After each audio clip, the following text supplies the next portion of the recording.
Ia kekal sebagai kisah hantu yang paling mengganggu dan menyeramkan yang pernah saya ingat. Saya tidak dapat mengingati semua butiran, tetapi saya akan coba menceritakan seberapa banyak cerita yang dapat saya ingat.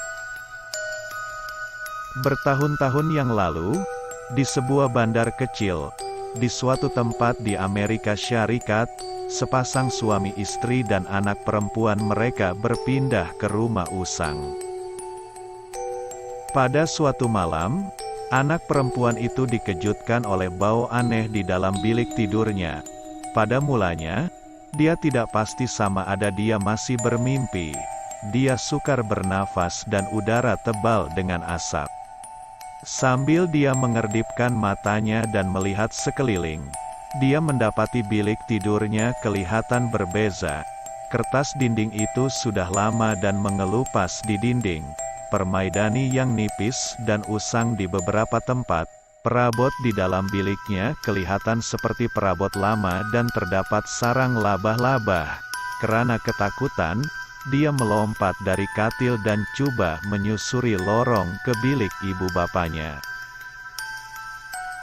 Beberapa menit kemudian, keluarga yang tinggal bersebelahan terdengar jeritan di luar rumah mereka dan bunyi ketukan di pintu depan mereka. Apabila mereka membuka pintu, mereka mendapati gadis kecil itu berdiri di situ. Dia menangis dan bercakap dalam keadaan kurang jelas dan terus menunjuk ke arah rumahnya sendiri.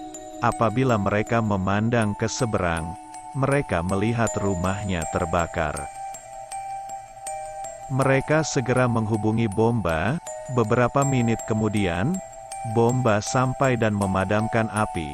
Malangnya, kebanyakan rumah itu terbakar dan tidak dapat dibaiki. Di dalam runtuhan, mereka menemui mayat ibu bapa gadis kecil itu yang hangus. Mereka mati dalam keadaan berbaring di atas katil.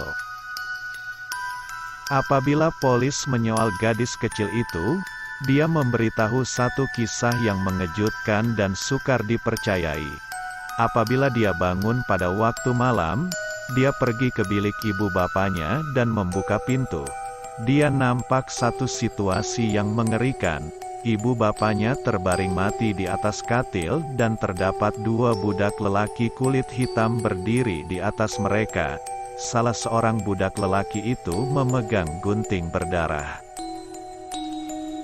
Polis tidak mempercayai ceritanya pada mulanya dan menganggap dia pasti mengalami mimpi buruk.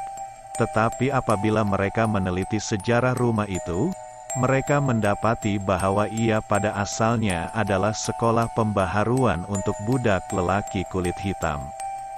Kanak-kanak lelaki itu telah dilayan dengan teruk oleh orang-orang yang menjalankan sekolah reformasi dan akhirnya telah ditutup dan ditukar menjadi harta kediaman.